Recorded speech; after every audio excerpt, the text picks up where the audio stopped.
Gente, boa tarde a todos, a mais uma reunião do Lab. Hoje a gente tem a participação do Sadi Alex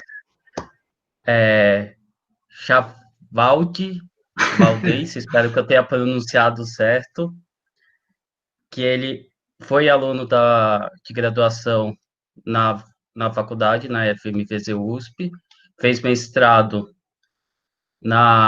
no departamento de patologia da faculdade, e fez doutorado em energia nuclear na agricultura, também pela USP, e fez pós-doutorado em ecologia tóxica na Universidade Federal de Uberlândia. E hoje em dia ele é professor do Centro Universitário de Patos de Minas. O tema hoje da reunião é Na Vida a Passeio. Seja muito bem-vindo, Adi, pode começar a palestra. Tá, joia. Muito obrigado, Alexandre. Muito obrigado a todo mundo que está aí. Legal ver a carinha de vocês. Carol entrou ali agora.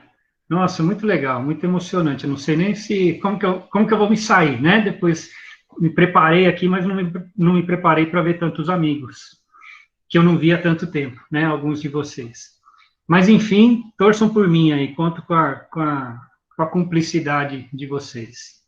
Eu vou abrir minha tela aqui, compartilhar minha tela com vocês.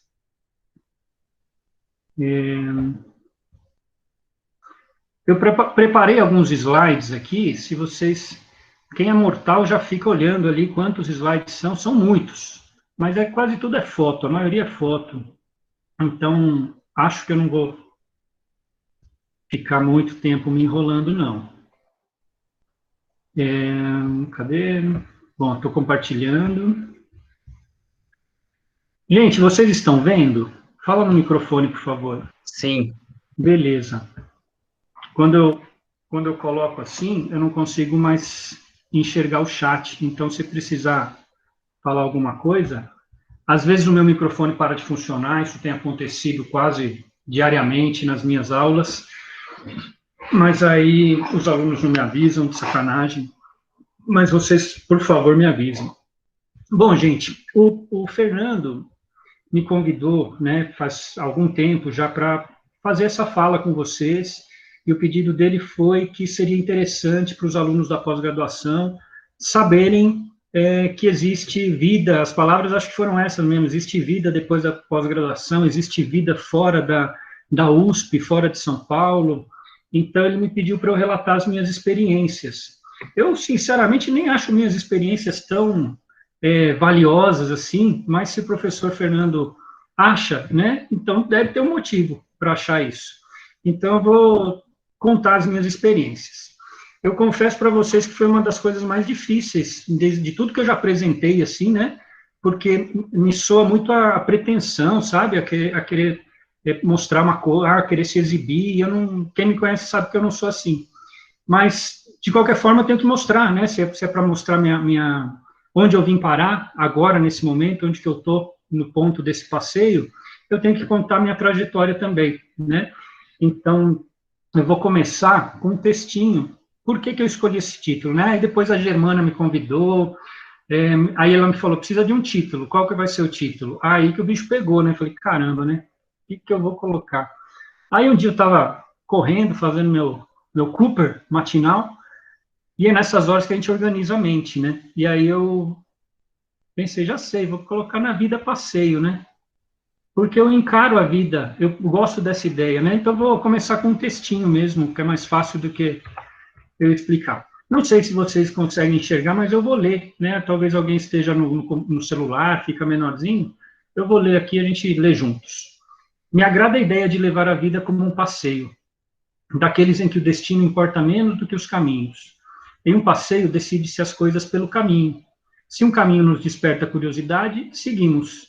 Enquanto é bom, ficamos. Se não está bom, tentamos torná-lo bom, antes de seguir em frente.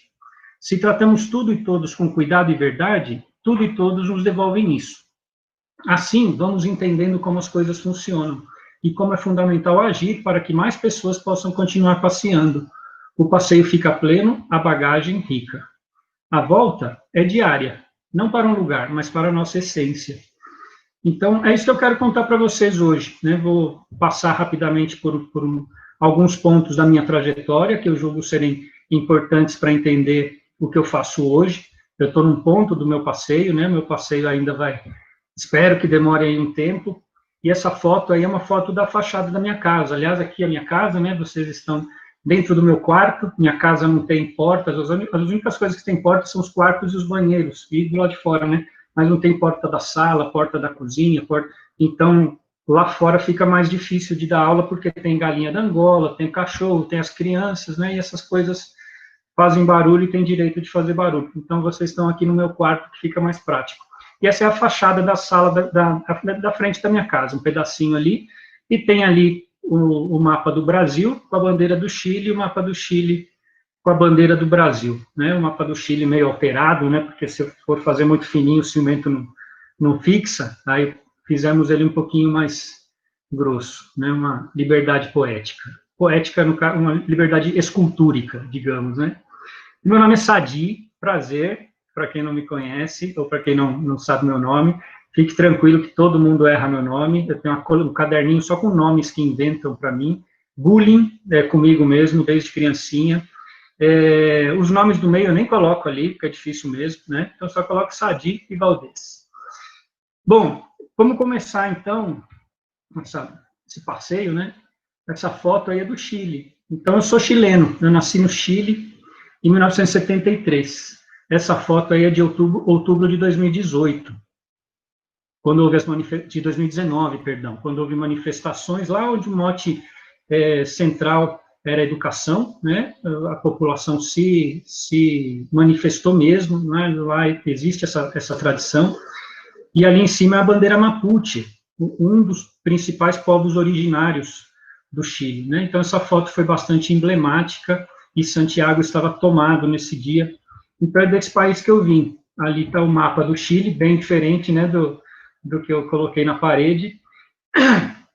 E eu nasci em Santiago do Chile, nasci em 1973, que foi o ano do golpe militar do Chile, quando Pinochet assumiu a presidência, depois que o país foi tomado pelos militares, o governo eleito que existia lá de Salvador Allende foi deposto, Salvador se suicidou, né? O Salvador Allende se suicidou no Palácio La Moneda, enfim, uma história bastante pesada, como tivemos na América inteira.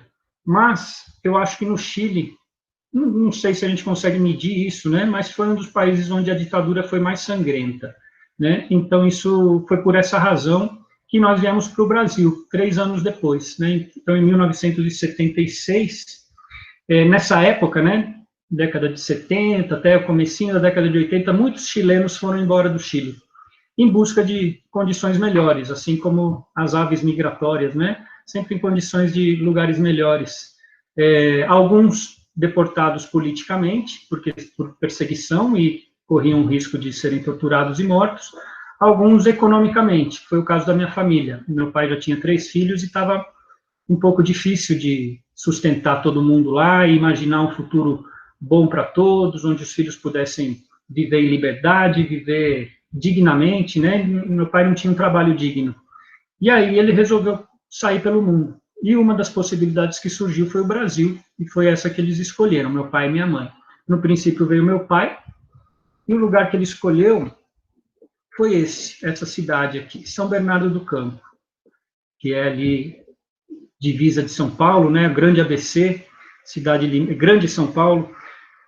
Então, ali em São Bernardo do Campo foi que nós viemos. Meu pai veio primeiro. Por que São Bernardo do Campo? Porque São Paulo era uma cidade industrial, São Bernardo também era, né? O ABC paulista tinha muita indústria automobilística e junto a essas indústrias automobilísticas, muitas fábricas, muita metalurgia, por exemplo, muitas fábricas para produzir peças para sustentar a indústria automobilística, né? Então, tinha emprego, né? Então, foi para lá que meu pai veio, foi morar numa pensão, ele veio só com a passagem de ida, não conhecia ninguém aqui, não conhecia chilenos que vieram antes, ficou numa pensão, lá conheceu algumas pessoas, e na primeira semana ele já tinha conseguido um emprego. E 3 meses depois, ele mandou as passagens para nós, e nós viemos, minha mãe, minhas 2 irmãs mais velhas e eu. Eu tinha 3 anos na época. E São Bernardo do Campo também faz parte do meu passeio, né? Foi um dos pontos do passeio aí que fez com que eu seja muito do que eu sou hoje, porque eu morei em São Bernardo desde a idade dos 3 anos até os 19, mais ou menos, até o comecinho da faculdade. Quando entrei na faculdade aqui, no primeiro semestre, no segundo semestre aqui, me mudei para São Paulo. E São Bernardo tem algumas coisas que vale a pena ressaltar, né? Lá, imagino que todos saibam, foi onde surgiram a primeira greve, a primeira manifestação de trabalhadores lutando pelos seus direitos. Então, isso participou da minha formação, sem dúvida nenhuma. Né? Se eu tenho se eu penso nos outros, se eu sou humanista acima de qualquer coisa, acima de qualquer posicionamento político, eu sou humanista, é por causa disso, né, do meio que a gente vivia. Apesar de que na minha casa não se podia falar de política, era proibido falar de política. Meus pais, traumatizados com o que acontecia com o chileno, se ele falava de política, se ele se manifestava, eles proibiram os filhos de falar de política. As minhas irmãs mais velhas, a mais velha, ela falava em casa, mas porque ela contestava.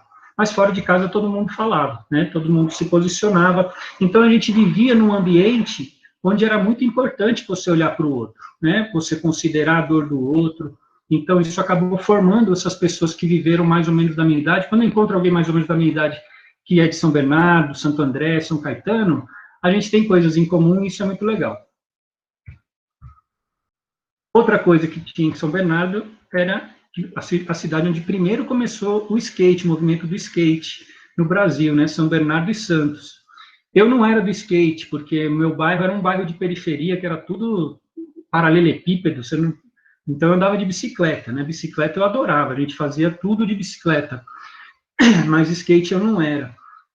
Mas isso também faz da cultura, né, fez parte da minha formação de criança, de adolescente. E uma coisa que fez muito parte, né, que tem tudo a ver com o ABC, é o rock and roll, né? Então, isso é uma foto de um show do Golpe de Estado, de uma banda chamada Golpe de Estado. Não é um golpe de Estado político, eles se explicavam, né? É o golpe nos estados de ânimo depressivos, uma coisa assim. E aqui eles estavam no Aramaçã, que era um lugar famoso em Santo André, né? Famoso pelos seus shows. Provavelmente eu estava nesse show, porque era a banda que eu mais adorava. Eu tinha uma banda também, então eu sempre gostei muito de me expressar pela arte, ou por esboços de arte, né? Nunca fui talentoso, mas sempre quis me expressar de alguma forma. Isso é muito importante. Hoje em dia eu aplico muito isso, eu tento extrair isso ou valorizar isso nos nossos alunos, porque só a técnica ela fica muito seca, né? Ela precisa dar uma maciada. E uma coisa que fez muito parte das minhas escolhas profissionais foi morar perto do Zoológico de São Paulo. O bairro onde eu morava ficava 5 quilômetros do Zoológico de São Paulo. Então, era um passeio muito comum. Era barato ir para o zoológico na época. Então, qualquer um que nos visitasse em casa, depois dos meus pais, vieram outros parentes e coisa e tal. O passeio mais barato e simples era o zoológico, 5 quilômetros de casa. Então, fomos muitas vezes. E eu gostava? Não gostava, eu detestava ir no zoológico. No começo eu gostava, na primeira, segunda, terceira vez. Depois disso, você começa a perceber, né, você olha para os bichos, e se você já reconhece aquele animal, você reconhece o estado de ânimo dele, você percebe que a coisa não vai bem. O Zoológico de São Paulo, na década de 70, comecinho de 80, era muito diferente do que é hoje. Os zoológicos, de modo geral, né? Então, eu não gostava de ir, para mim era um ambiente deprimente. Porém, eu passava na frente do zoológico depois, né, muitas vezes, porque qualquer ônibus que ia de São Bernardo para São Paulo, para o metrô da saúde, passava na frente do zoológico. E eu ficava olhando, cara, deve ser tão bom poder trabalhar aqui e fazer alguma coisa por esses bichos, porque não é que eu não gostava do zoológico porque eu não gostava dos bichos. Pelo contrário, eu me importava tanto com eles, para mim era doloroso estar ali. Mas se eu pudesse trabalhar com eles e fazer alguma coisa por eles, putz, eu ia achar isso fantástico. Isso, com certeza, fez muito parte da minha escolha profissional. E aí chegamos na faculdade, né? Na graduação, que eu fiz graduação na USP, entrei em 92, na turma 58, e esses são colegas aí da vida, né, da turma, o Marcelo, o Gumboro, ali na foto de baixo, lá em cima o Césio, o Tatu, e lá atrás a Rosa, fazendo os chifrinhos. E eu com o meu cabelo, ali na direita não parece tanto, mas na da esquerda motiva o meu apelido na faculdade, que não pegou, né? Mas meu apelido foi Ramones, que eu adorava, que eu parecia meio cara do Ramones, né? Mas eu adorava esse apelido. Mas aí depois que eles descobriram que eu chamava Sadi, aí ferrou, né? Ah, se fuder, vai chamar Sadi agora vai ser Sadi. Ficou Sadi. Ah, meu, já estava tão bom, né? Por ter um nome menos bulinístico, né? Mas não rolou. Fiz graduação na USP, e na graduação eu me arrependi, passei 2 anos e meio arrependido. Quando fui para Pirassununga, falei, nossa, não é veterinária mesmo, né? Porque a produção ali não era o que eu queria. O que eu queria era mexer com bicho, e mexer com bicho em vida livre, bicho silvestre em vida livre. E ninguém, né, todo mundo achava isso muito estranho. Então, na realidade, a princípio mesmo, meu sonho era trabalhar em circo, trabalhar com bicho em circo. Logo no primeiro semestre da faculdade, eu já vi que não tinha nada a ver essa ideia, né? Ideia de adolescente bobo, que achava que podia, que tinha bicho, né? O caminho era esse. Mas aí eu falei, não, então tudo bem, já que não tem circo, eu quero ser o Indiana Jones, vou trabalhar no meio do mato com os bichos. E aí não tinha isso, né? E aí apareceram 2 pessoas importantes também na minha vida. O Catão, né, que está aqui me assistindo hoje, e não sei se você se lembra, Catão, um dia que eu te encontrei no corredor, eu conto isso para os meus alunos. E aí eu quis falar com você, porque você estava fazendo pós-doc nos Estados Unidos, e aí o Ronaldo e a Rose tinham me falado de você, né? Não, mas porque eu procurei o Ronaldo e a Rose num curso em Londrina e falei, não, eu quero abandonar a faculdade, eu quero, no mínimo, trancar a matrícula e trabalhar voluntário num projeto aí no meio do mato. Aí eles falaram, não, beleza, vamos fazer isso então, eu consigo um projeto para você. Mas vem cá, por que você não volta para a faculdade, conversa com o Catão e se forma, e depois você vai trabalhar fora? Eu falei, quem que é Catão? Não conheço esse professor, nunca vi. Aí era porque você não estava mesmo, você estava fazendo um pós-doc fora. E aí, quando eu encontrei você no corredor, você me falou, não, vamos combinar assim, passa lá na minha sala. E aí eu fui conversar com você, você fechou a porta e tirou o telefone do gancho. E ficou me escutando ali, meia hora, 1 hora, né? Então, nesse dia, foi uma terapia que mudou minha vida mesmo, né? Foi muito importante te encontrar naquele momento. E aí, depois disso, conheci o Lu, né? O Lu, ele já estava na faculdade, mas aí começamos a interagir mais, e ele mostrou ali o professor Luiz Carlos, né? Luiz Carlos, não sei se vocês conhecem, que está na foto do alto à esquerda ali. E aí o Lu trabalhava com contaminação, com pesticidas e com contaminação ambiental, com ecotoxicologia, né? E aí eu achei isso muito legal, porque eu não queria, essencialmente, ir trabalhar com bicho, não era esse o motivo, esse era o meio, mas o que eu queria era entender e ajudar a resolver problemas ambientais, né? Então, aí começamos a fazer um trabalho juntos. Nesse período da faculdade, nós criamos o GES, né, o Grupo de Estudos em Animais Silvestres, o GRITA, que era um grupo de interesse em toxicologia ambiental, e eu comecei a fazer minha iniciação científica com ecotoxicologia, estudando efeitos de pesticida em aves, mas em aves de laboratório. O professor, o Lu me orientou nesse trabalho, né? Mas o Lu, não, por alguma razão, não me lembro qual era, ele não podia me orientar no papel mesmo, né, assinar. E aí ele resolveu isso convidando o Catão. Então, o Catão me orientava no papel, lia os relatórios também, mas no dia a dia do laboratório, quem me orientava era o Lu. Então, foi um período muito importante também para a minha formação. E aí, quando eu me formei, fui trabalhar no Pantanal. Então, Ronaldo e a Rose, que são esses 2 nessa figura que estão aqui no meio, né? São 2 pessoas queridíssimas até hoje, né? O Ronaldo e a Rose trabalham no Senap, e eles me convidaram para trabalhar no Pantanal. Isso eu estava no último semestre da faculdade. Falei, putz, que ótimo, né? Eles chegaram e falaram, você ainda está afim de trabalhar de graça, né? Eles lembraram daquela conversa que a gente tinha tido alguns anos antes. Falei, depende, como assim, né? Vamos ver. Aí eles me explicaram que era para trabalhar com bicho no Pantanal, num projeto com onças. Fui para lá, né? Vamos que vamos. E essas fotos aí, eu não tenho muitas fotos de lá, essa fase eu não tenho quase nada. Essas fotos são de um curso que nós fizemos no final, eu fiquei 1 ano lá, em dezembro nós organizamos um curso. Eu estou aqui com aparência de presidiário, todo mundo depois do almoço aqui, comer aquele rangão mesmo. todo mundo com essa cara de sono. Mas aqui o que aconteceu era um curso que nós fizemos, um curso de manejo de fauna, e aqui, montando essa palestrinha, né, eu comecei a ver que eu começava a ver alguma vocação para educador, né, porque eu queria muito fazer esse curso, eu insisti para a gente organizar esse curso antes de eu sair do projeto, eu já sabia que iria sair, né, eu que escolhi sair. Então, eu queria fazer esse curso porque eu nunca tive, né, um curso na graduação de manejo de fauna de vida livre. Então, nós organizamos isso, convidamos algumas pessoas que mexiam com georreferenciamento, que mexia com lobo-guará, enfim, com várias coisas.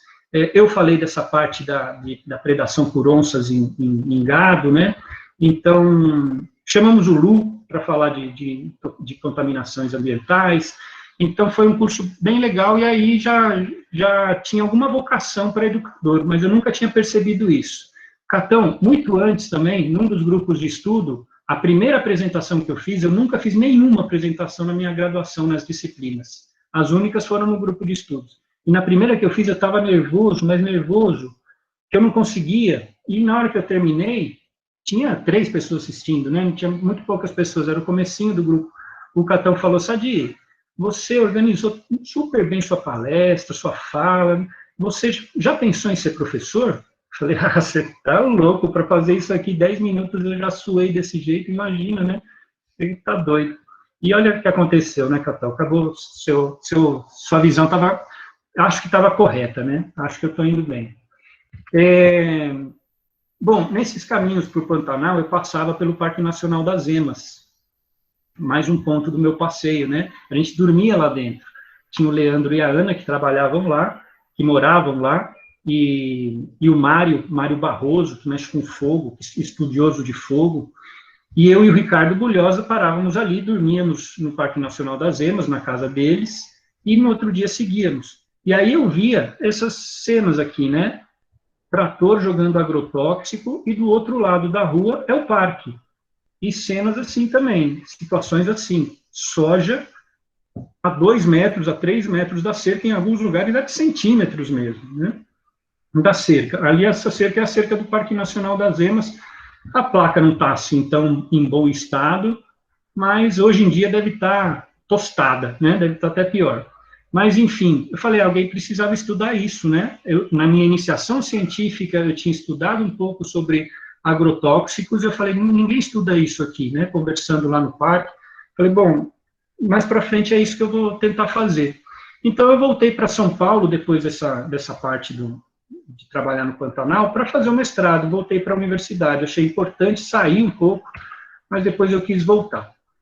E aí, quando eu fui fazer o meu mestrado, teve uma hora que a minha bolsa acabou, como acontece com muito pós-graduando. Às vezes a bolsa nem vem, né?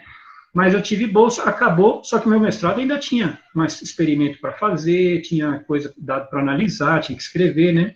E aí eu arrumei um bico para fazer, um bico muito interessante, que era ser guia de turismo pedagógico. Então, ali em cima a gente está numa caverna, no Petar, e aqui embaixo estou eu e os outros 2 guias bolando uma atividade de navegação, de orientação e navegação. Então, nessa empresa que eu trabalhei, chamada UG, eu trabalhei muito tempo lá, né? Pra falar a verdade, este ano ainda faço algumas atividades, ainda fiz recentemente algumas atividades online com eles, mas eu adoro. E você está perto das crianças, uma coisa que eu adorava, estar perto dos professores, porque são escolas normalmente mais caras que a gente levava, porque não são expedições baratas, né? E aí a gente entra em contato com um monte de linha pedagógica diferente, começa a entender um pouquinho melhor como funcionam e como não funcionam as escolas, né? Começa a ficar mais crítico, e observava e admirava muito os professores, né? Os professores de ensino fundamental, ensino médio, como os caras eram dedicados, como os caras se preparavam para fazer as coisas, e o nosso trabalho era dar aula nesses lugares, né? Então, como que você vai dar aula? Você imagina um guia falando de caverna, blá, blá, blá, blá, mas eu tentava não fazer isso. Eu tentava fazer atividades. Agora, vamos chegar aqui, todo mundo vai desligar as lanternas, um guia vai ficar lá no fundo, assobiando baixinho, e vocês vão tentar andar no escuro até lá. Aí, depois que fizer isso, agora a gente vai falar dos sentidos de vocês e entender como tem que ser um animal para morar na caverna. O que é bom ele ter estrutura? Vocês separaram que vocês andaram com os braços abertos, tentando enxergar. Enfim, a gente bolava dinâmicas que não fosse uma aula. Eu adorava isso, inventar coisas diferentes. Então, eu percebi que eu gostava de ensinar, né? Que o Catão talvez tivesse um pouco de razão naquela história de ser professor. Então, eu nunca entrei no mestrado nem no doutorado pensando em ser professor. Eu entrei no mestrado porque eu achava que o meu projeto era o máximo e que ele precisava ser feito. E no doutorado a mesma coisa. Não sei o que vai acontecer depois. É mais ou menos como estar na vida a passeio. O destino, tá bom, talvez seja aquele, mas o caminho ele é muito importante. Então, eu sempre me preocupei. Não, hoje eu quero viver bem. Hoje eu quero fazer o que eu acredito, eu quero fazer o que eu gosto. Eu não quero me sacrificar para que no futuro... Não, né? Não sei, o futuro não dá para saber. Mas, enfim, essa parte de guia pedagógico influenciou muito na minha formação também. E aí, no doutorado, eu saí de São Paulo, eu fui para Piracicaba.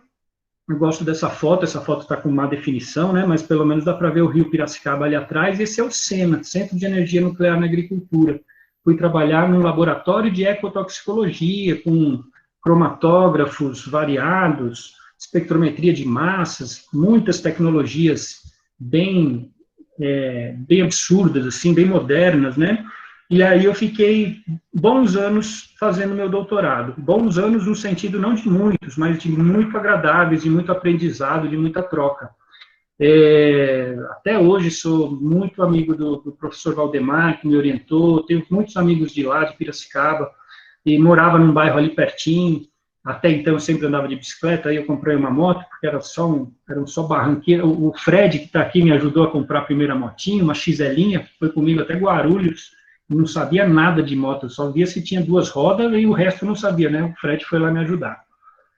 E no meu doutorado eu trabalhei no Parque Nacional das Emas mesmo, né? No mestrado eu não pude fazer isso, no mestrado a gente estudou animais em cativeiro, para entender padrões normais, porque é muito difícil você estudar contaminação em animal de vida livre, você não tem parâmetros para comparar, né? Então, no mestrado foi isso que foi feito. E no doutorado, eu acabei no Parque Nacional das Emas.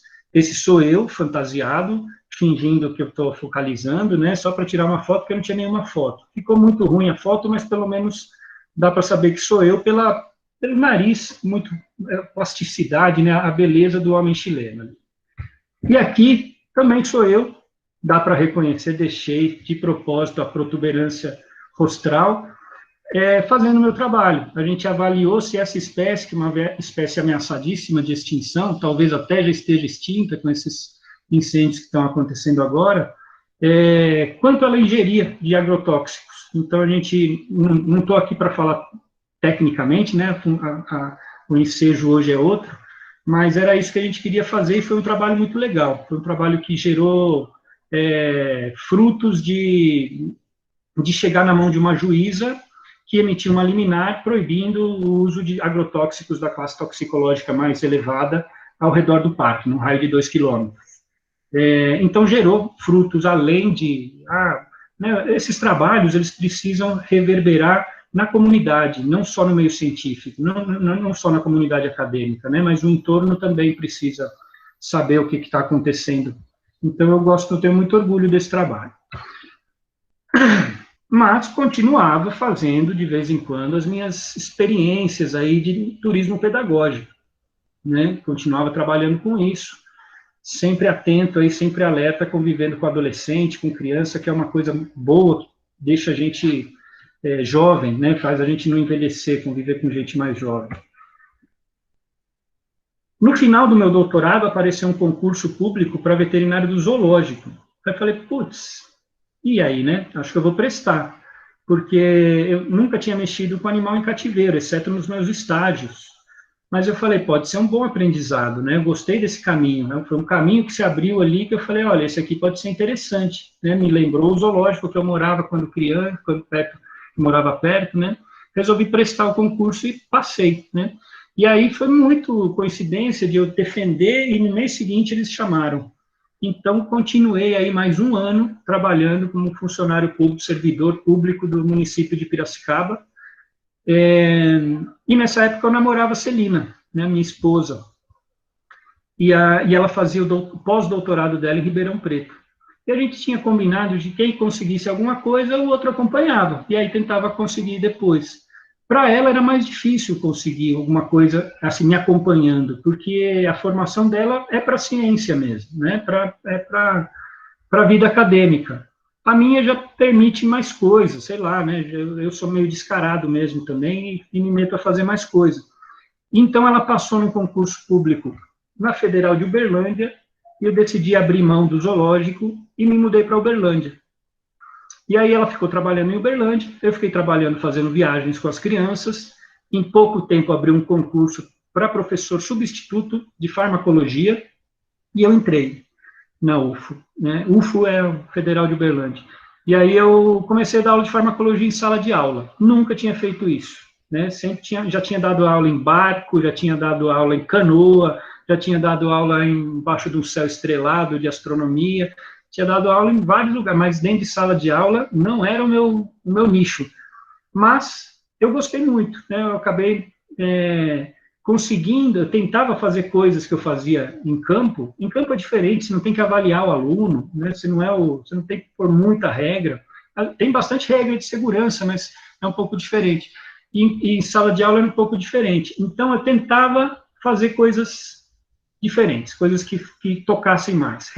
Não repetir modelos que não deram certo comigo, né? E acabou que eu me diverti fazendo isso. Era um pouco limitado, né? Havia uma pressão, se eu quisesse inventar muito numa avaliação, por exemplo, modificar a forma da sala de aula, das estruturas das mesas, a disposição, os professores reclamavam, né? Principalmente o chefe do departamento, ela falou, não, aqui a gente dá aula assim, é com slide, os alunos sentadinhos aqui, as provas são assim. Aí, beleza, ele falava isso, eu fazia, mas quando ele não estava prestando atenção, eu tentava fazer coisas diferentes. E comecei a me divertir muito em sala de aula. Nessa época, aconteceram as duas coisas mais importantes da minha vida, né? O Luca no sling, ele tinha a gente teve muita dificuldade com ele no início, de dormir, coisa e tal. A hora que chegou esse sling era maravilhoso, porque ele não acordava com qualquer coisinha, dava para fazer tudo com ele. E a segunda é a Manu, né? Ali atrás é a Marina, filha do Rogério Birruga, né, que não está aqui, se justificou, né? Então, o Luca e a Manu foram as duas coisinhas que aconteceram nesse período de Uberlândia, que me fizeram centrar um pouco mais, quero sentar o rabo, digamos assim, né, usando linguagem técnica, no lugar onde eu estava, não querer ficar viajando tanto, querer permanecer, porque um dia já faz tanta diferença, né, você perde momentos que são tão gostosos, então vale a pena. Então, acabei ficando na UFO. E aí, depois que eu fiquei 2 anos como professor substituto, apareceu um concurso não, né? Apareceu um edital para pós-doc.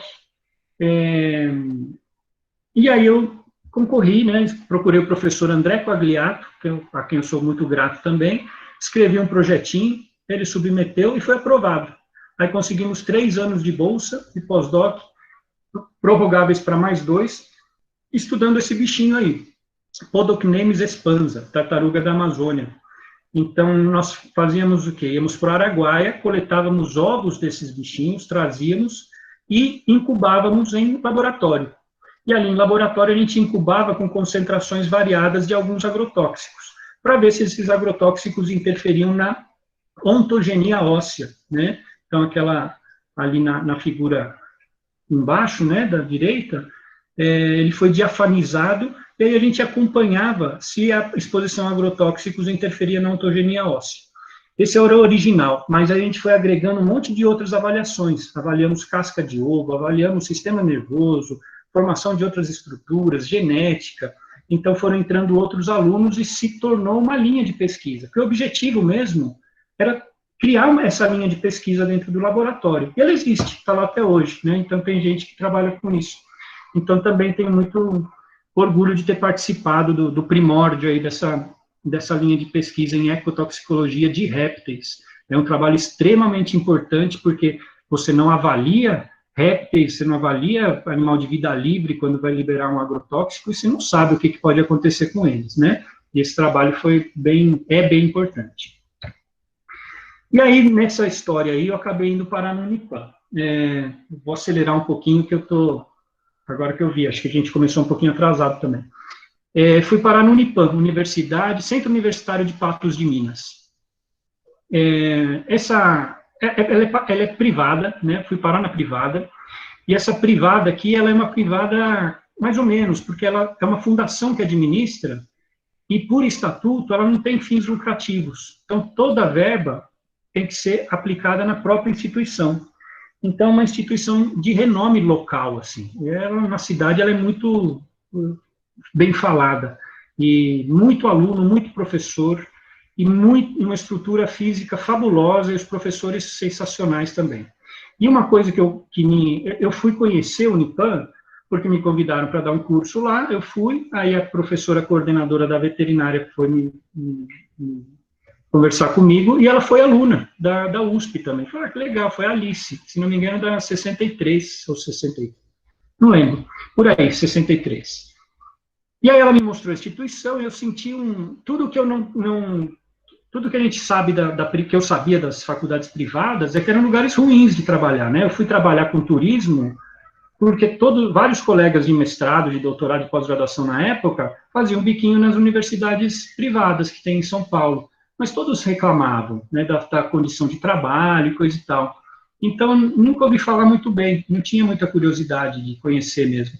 Mas aí eu achei tão legal o esquema lá, as pessoas trabalhando felizes, assim, uma professora, isso eu não esqueço, que a gente chegou, ela estava super feliz porque tinha aprovado uma bolsa de PIBIC para a aluna dela, naquele momento, e me mostrou o laboratório, falei, nossa, tem até pesquisa aqui, né? Uma pesquisa incipiente, mas é pesquisa, né? Os alunos já sabem produzir ciência, pelo menos. Então, eu gostei, e fui ficando no Unipan. E aí, tem 3 coisas ainda que eu gostaria de mostrar para vocês, né? 3 experiências minhas lá no Unipan. Uma das coisas que eu acho muito legal no Unipan, que eu não tive na UFO, por exemplo, é que qualquer coisa que eu invento, que eu quero falar, então, eu tive uma ideia de fazer uma aula assim, uma prova assim, por mais descabelada que seja, eles falam, nossa, que legal, mas puxa, e se não der certo? Não, se não der certo, você vai saber que não deu certo, né? Mas se você não fizer, você nunca vai saber. Então, eu sempre me senti abraçado em fazer qualquer coisa que eu quisesse de diferente, né? De sair um pouco do convencional. Então, lá tem uma disciplina chamada Projeto Integrador. Todo curso tem, todo semestre tem, exceto os semestres finais, que o aluno já está se formando. Então, por exemplo, PI, né, Projeto Integrador, tem na veterinária, tem PI 1 no primeiro semestre, PI 2, PI 3 e assim por diante. E aí, eu dou aula de farmacologia lá, eu fui selecionado, né, no processo seletivo para dar aula de farmacologia, que é só no primeiro semestre, porque o ingresso é anual. E no segundo semestre não tem. Eu falei, será que eles mandam a gente embora? Ah, não, eles devem pagar, né? E a gente fica em casa e volta no... Nada disso, né? Eles falaram, não, você vê aí as aulas que tem, né? Isso, e vê o que você pode dar. A gente tenta manter a carga horária. E aí eu me interessei pelo projeto integrador, quando ela me apresentou o que ele era. A ideia inicial é que ele integrasse os conhecimentos do semestre, né? Mas não existe um professor com essa capacidade de integrar tudo isso, então isso acabou não dando certo. Mas aí, o que eu coloquei como ideia, porque não existia, era a primeira turma que ia ter, né, era que a gente fizesse uns trabalhos de extensão. Então, os meus PIs, que é o 4º do 6º período, eles são sempre disciplinas de extensão universitária, que é algo que eu adoro, que eu sempre gostei, né, fui para a Universidade Solidária com o Lu, então é uma coisa que eu sempre gostei, e acho que é uma coisa que transforma a gente, né, principalmente a gente, mais do que quem está sendo teoricamente beneficiado. Então, eu apresentei uma proposta para a professora, para a coordenadora, imediatamente ela falou, não, ótimo, maravilhoso, vamos fazer. E fazemos até hoje. E aí eu queria mostrar um pouco dos projetos, de alguns dos projetos, né, ontem eu fiz a conta, a hora que eu estava montando, até ano passado foram 122 projetos que eu orientei. Esse ano, agora que estão começando a se caracterizar, tem mais uns 30 e poucos. Então, isso aqui foi um trabalho realizado na APAE, Criando Laços, projetinho, com crianças da APAE. E foi uma terapia assistida por animais. Então, foi um trabalho que teve continuidade, foram algumas sessões, com uma avaliação prévia e uma avaliação posterior. E aí teve pessoal da enfermagem, teve pessoal da psicologia que participou junto, e a equipe da APAE, que é maravilhosa lá em Patos de Minas. Patos de Minas é uma cidade pequena, deve ter seus 150 mil habitantes, eu não não pesquisei isso, esqueci, né, poderia ter pesquisado. É uma cidade que fica a 260 quilômetros de Uberlândia, eu moro em Uberlândia e vou para lá dar aula. Agora não, né, estamos nesse período. Mas normalmente eu dou aula 2 ou 3 vezes por semana, 2 ou 3 dias por semana, então eu vou para lá, fico 2, 3 dias e volto. E fico aqui em Uberlândia com os meus filhos, com minha casa, com os meus bichos, com a minha esposa. Então esse é um dos projetinhos realizados na PAI. Outro projeto com crianças, um teatrinho com fantoche, sempre trabalhando a questão da guarda responsável de cães e gatos e procurando resgatar o amor que o aluno de veterinária tem pelos bichos, né, que é uma coisa que os cursos de veterinária em si, muitas vezes tiram, né, a carga horária ela é tão técnica, quando alguém fala que gosta de gato, os próprios alunos falam, você gosta de gato, nossa, né, parece que o amor não cabe, né, mas o amor cabe, então eu tento colocar isso para os meus alunos, dar espaço para esses alunos e mostrar, vocês estão no 4º período, não esquece o motivo que te trouxe aqui, né, a grande maioria é porque teve uma relação boa com algum bicho, vamos tentar manter isso, a gente tem que ser técnico, mas sem perder a empatia. Aqui um trabalho feito em Patrocínio, outro município perto, né, feito com idosos, aí é uma atividade assistida por animais e não uma terapia, né, não foi um processo de continuidade, foi um dia que os alunos resolveram se preparar, prepararam atividades de contar história e tudo mais, e na foto de baixo são meus filhos e a minha esposa, Celina. E a história daquela senhora com a cachorrinha é muito doida, eu não vou contar aqui, que demoraria muito, mas foi um dia de muita emoção, esse dia foi fantástico. As fotos, elas ficam um pouco secas, né, para quem não estava lá. Aqui foi um evento organizado no Parque Ibirapuera de Patos de Minas, que é o Parque de Mocambo, né, 78 avos do Parque Nacional do Parque de Ibirapuera, mas também relacionado à guarda responsável. Tudo que eu estou mostrando é do 4º período, brincadeiras, historinhas, um livro grande, que parece um pouco com aquela discurso do sujeito coletivo, né, um pouco, mas não muito. Aqui é um outro projeto relacionado à guarda responsável, que era ir na casa das pessoas, fazer um questionário, era questionário mesmo, ter informações, e ao final oferecer informações, né? Eu sempre falo para os meus alunos que quem está sentado no banco da universidade é um privilegiado, porque não é todo mundo que consegue chegar. E tem informações que a gente tem a obrigação moral de compartilhar com outras pessoas que não tiveram esse acesso. Não estou falando de informações técnicas, de cirurgia e coisa e tal, mas informações básicas de como se relacionar com o seu cachorro, de como se relacionar com a sua pequena produção rural, tem muito pequeno produtor, e para os alunos é muito importante isso, se sentir capaz de passar algo para as pessoas, né? Então é muito motivador para eles, né, que estão nos primeiros anos do curso. Ali sou eu sendo atacado por uma horda de maníacos com algodões doces, numa atividade também numa escola particular, né, a gente também trabalha, quem quiser a gente vai, né, eles fazendo um trabalho relacionado à guarda responsável. Aqui é a encenação de uma parte da peça Saltimbancos, do Chico Buarque, numa escola também, ali são todos alunos, meus alunos da veterinária. Esse projeto eu gosto bastante, o Libras Pet, né, esse menino de amarelo, aluno, infelizmente ele abandonou o curso, mas o pai dele é surdo, vou contar rapidamente a história, né, o pai dele é surdo, o cão dele passou mal uma tarde, e o pai dele, não tinha mais ninguém em casa, o pai dele levou no veterinário, mas não conseguiu se comunicar com o veterinário. Provavelmente esse animal foi intoxicado. E o animal morreu. E o pai dele ficou muito, mas muito triste, porque o bicho morreu, porque ele não conseguiu se comunicar, né? Ele pensou isso. E o filho dele, que é esse de amarelo, resolveu, como projeto de trabalho dele, na disciplina, criar um cartaz, onde fosse possível fazer uma anamnese, mesmo com quem tem dificuldade de fala, né? Uma pessoa que é gaga, vai lá, tem um cartaz, ele aponta e consegue, né? Depois isso agora isso está tendo continuidade, né? Tem um grupo que vai distribuir melhor esse cartaz, que vai fazer um aplicativo gratuito que possa ser usado pelo deficiente auditivo, onde ele tem ali, e ele mostra para o veterinário e faz a anamnese por ali. Então, é um projeto que eu acho que foi feito com muito amor e que traz muita diferença. Depois a gente teve relatos de gente que usou mesmo nas clínicas, é muito valioso isso, né? Aqui, um projeto com pequenos produtores também, relacionado à guarda responsável, e não só a guarda responsável, mas como produzir com segurança, né, e sem maus tratos, né, com bem-estar animal. Aí uma escola também, todas as crianças paramentadas, fazendo cirurgia no cãozinho. Aqui era para divulgar a ecoterapia, na terapia de alguns casos de doenças mentais, né? Ali é um menino com síndrome de Down, então essa dupla aí fez um vídeo tentando divulgar a ecoterapia como uma possibilidade terapêutica. Aqui foi Outubro Rosa e Novembro Azul, que nós realizamos no ano passado, no parque também. Quando eu falo nós, eu estou falando eles, tá? São os alunos. A única coisa que eu faço é não atrapalhá-los.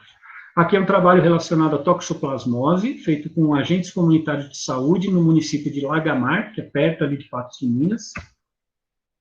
Aqui o professor Fernando, ali no meio, né?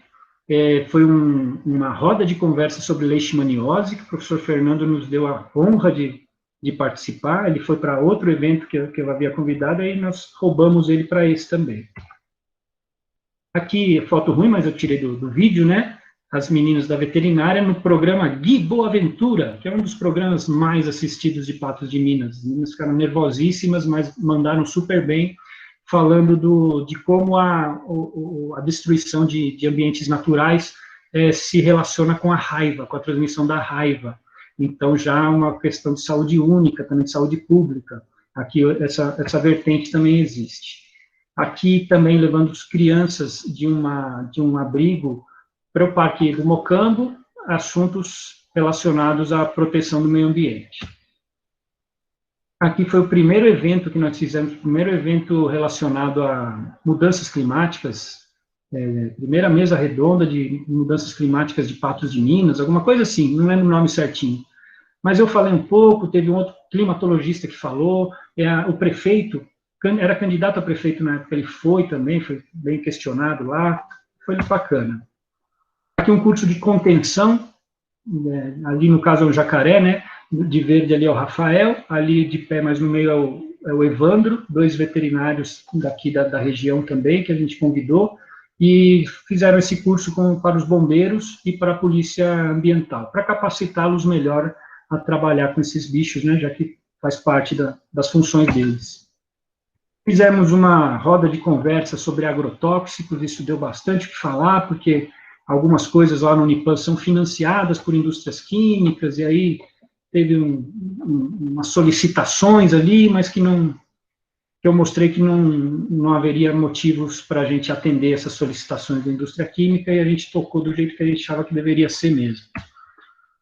Aqui, uma hora não satisfeito, eu resolvi botar arte na história, eu quero que vocês trabalhem esses assuntos mais de forma artística.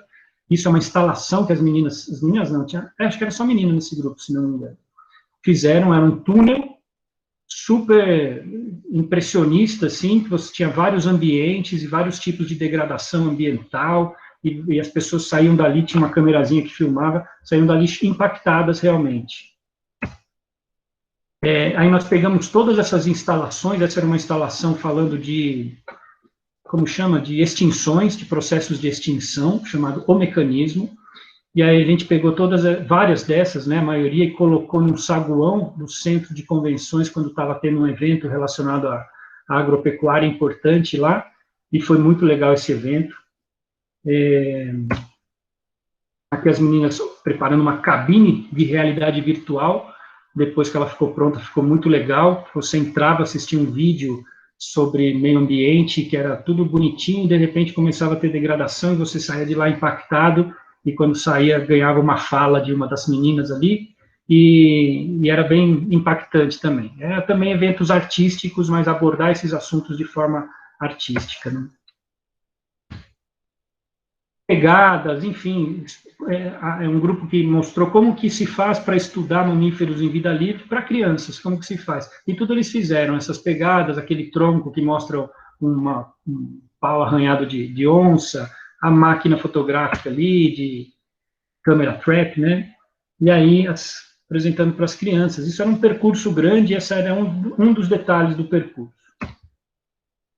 A partinha, né, que mais eu gostei foi a oficina de ambiente natural, blá, blá, blá, blá.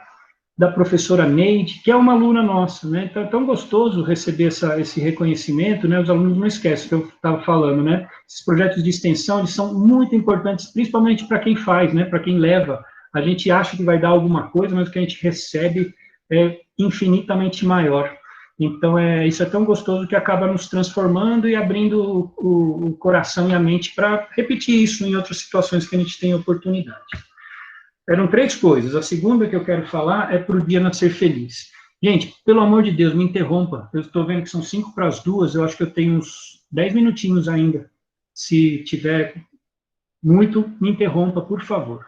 Esse filme aí, Para o Dia Nascer Feliz, filme do João Jardim, adoro esse filme, um documentário sobre educação, e eu passo para os meus alunos do 4º período, no segundo semana de aula.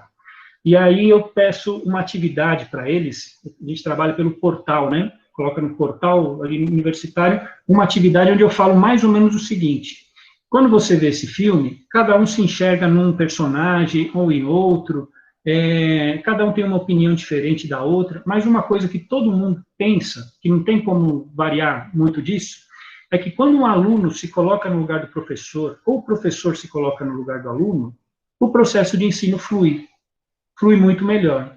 Então, eu te desafio a você me contar alguma coisa que você acha importante da sua vida, né? Que seja importante eu saber para a gente conduzir esses projetos que vocês querem fazer com mais para eu poder ajudar melhor, né, o que vocês querem fazer. Não é obrigatório, não vale nota, não vale presença, você faz se você se sentir à vontade. E pode ter certeza que o que eu ler aqui, eu não vou falar para ninguém, não vou contar para ninguém, vai ficar entre nós.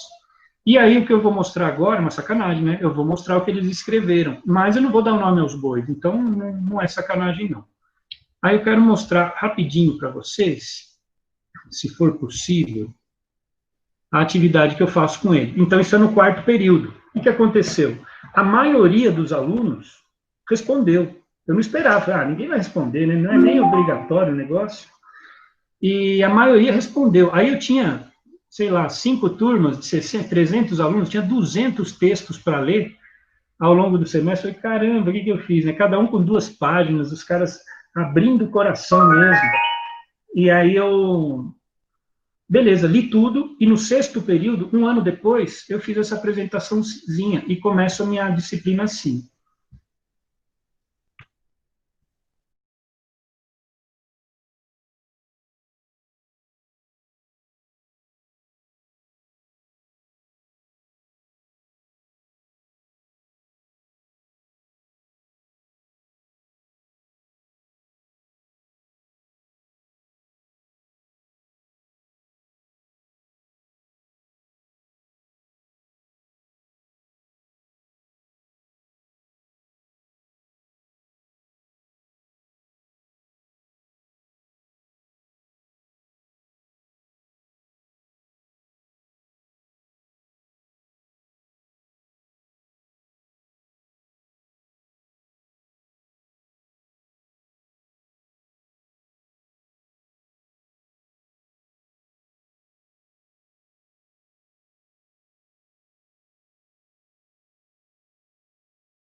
Então, aí eu fiz essa atividade e ela foi a coisa mais legal que para mim, né, foi a coisa mais legal que eu já fiz, porque ela muda totalmente a sala de aula, né? A hora que você entra na sala e você sabe que aquele aluno passou por aquilo, ou aquele outro tem esse perfil, o seu olhar é outro, né? São indivíduos. Então, isso é tão modificador, né? E aí, no 6º período, eu começo a disciplina assim, para eles perceberem, porque isso que eles me contam, muitas vezes eles não contam para os outros, né? E aí eles percebem que tem gente ali sentado do lado deles que passa por problemas semelhantes, que cada um carrega a sua cruz, a sua dor, né, e que todos merecem ser respeitados e ser considerados.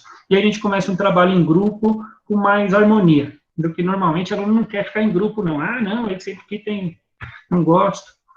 Então, essa é a retomada que eu faço. Finalizando, aqui a terceira coisa que eu queria mostrar é o PBL, né? Mas aí, professor Fernando, se ele quiser, eu venho outro dia e converso com mais tempo. Eu conheci esse método de aprendizagem, ensino-aprendizagem, né? Problem-Based Learning, em meia hora, uma atividade de meia hora que foi feita em Brasília, numa reunião do Conselho Federal de Medicina Veterinária que eu tive a oportunidade de participar, e um professor lá do Sergipe apresentou esse método em meia hora para os alunos, para os professores que estavam lá, né, uma capacitaçãozinha. Falei, cara, isso aqui é muito legal. Eu fiquei apaixonado, eu fiquei louco para usar isso logo. E aí, quando chegou no nono período, na farmacologia é muito difícil usar, né? Normalmente o PBL ele é usado integrando disciplinas. Numa disciplina sozinha é mais complicado. E na farmacologia é muito difícil porque eu dividia na época com outra professora e porque é muito conteúdo. Acaba que você não consegue aprofundar muito no PBL. Mas no nono período dá, porque os meninos já estão ali, já sabem como é que funciona a coisa, já têm uma visão um pouquinho mais ampla, mais conectada, já fazem conexões. Então, ao invés de trabalhar aulas expositivas, a gente trabalha grupos e sessões tutoriais.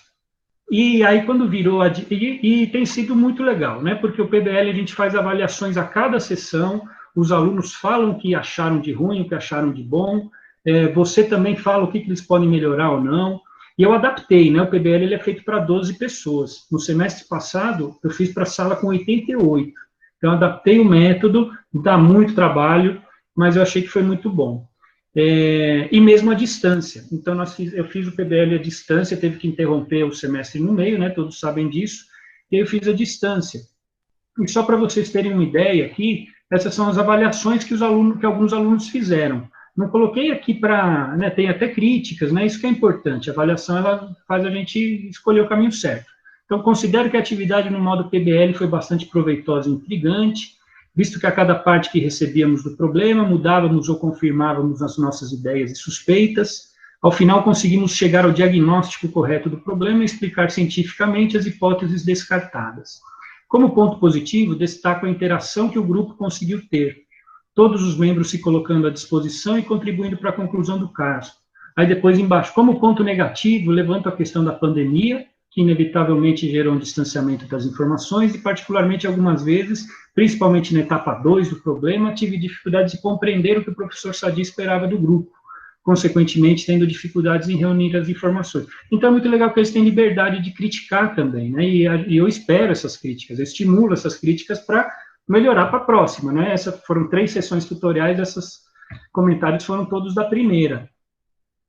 Essa pessoa aqui, no final, né, do segundo parágrafo, acredito que tive um bom desempenho nessa sessão tutorial, pesquisei materiais de fontes confiáveis, participei do debate em sala de aula e no nosso grupo virtualmente, porém, acho que nas próximas vezes eu preciso ter mais paciência para pesquisar o material em fontes seguras, pois, dependendo do assunto abordado, algumas vezes é difícil encontrar informações confiáveis. Eu não corrigi nada de português, tá? Do jeito que estava lá, eu coloquei. Aqui, só o finalzinho ali. O atendimento exclusivo que o professor Sadi forneceu a cada grupo foi muito interessante e um fator diferencial para esta atividade acadêmica. Após todas as discussões, relatórios e pesquisa realizados, acredito que esse relatório final não fosse essencial, pois acabou se tornando um pouco repetitivo. De fato, né, depois a gente deu uma limada nisso aí. Esse atendimento exclusivo foi um atendimento exaustivo, WhatsApp, muito tempo, né, então foi bastante cansativo, mas valioso. Eu achei que foi muito legal, porque o retorno que os alunos me deram depois foi de que rolou um aprendizado, rolou uma conexão entre as coisas, né, rolou uma evolução. Então, não teria feito diferente, não.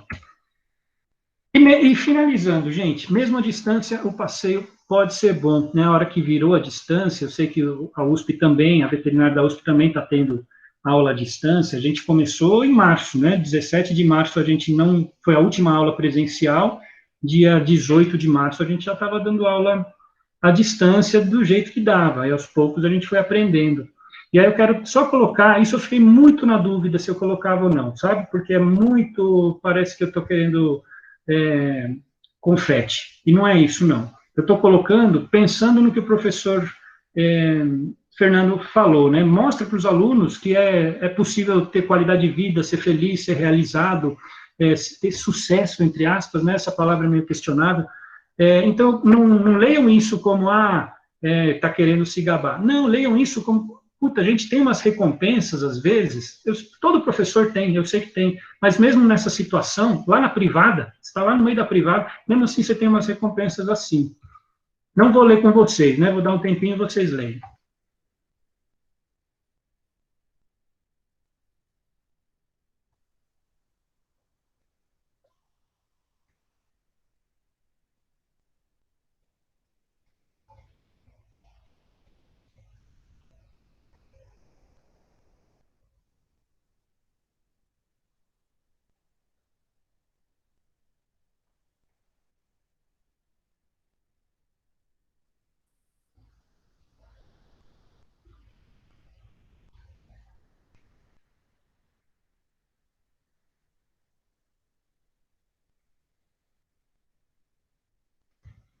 Esse foi um aluno de terceiro período. Esse foi do nono.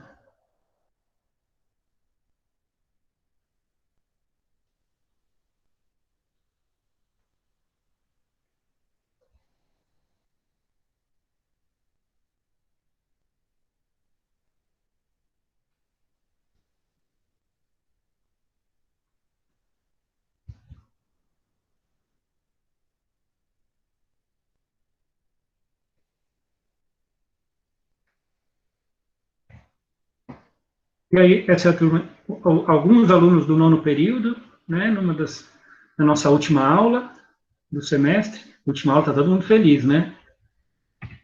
E aqui as meninas, pessoal do terceiro período. Então, tem sido bom trabalhar com eles à distância também. Eu sempre tento me colocar ali como uma possibilidade de um alento, porque está doendo para todo mundo, né? Para todos nós não está sendo fácil, a gente não sabe a dor de ninguém, mas a gente imagina. Então, tem que ser um momento, puta, agora na aula vai ser mais leve, né? Vai ser mais, principalmente agora, que não é farmacologia, que é um conteúdo mais pesado, mas dá para a gente trazer um pouco de leveza para o dia das pessoas. E que siga o passeio, gente. Aí estou eu brincando de Tarzan, e passear é muito bom, né? Com responsabilidade, como eu falei no texto. Não é passear porque, tô nem aí, né? Vamos passear. Não é levar a vida na flauta, se bem que flauta é legal também, mas é ser responsável, é decidir as coisas no caminho, curtir o caminho, não se preocupar tanto com o que vai acontecer lá na frente. Se a gente vive de verdade, né? Se a gente trata as nossas escolhas e quem nos cerca de verdade, é difícil você cair numa cilada, né? E mesmo que se você cair, você sai dela aprendendo, né? Então, essa foi minha pretensão de mostrar para vocês um pouquinho do que eu faço, e espero que tenha sido agradável, pelo menos para vocês.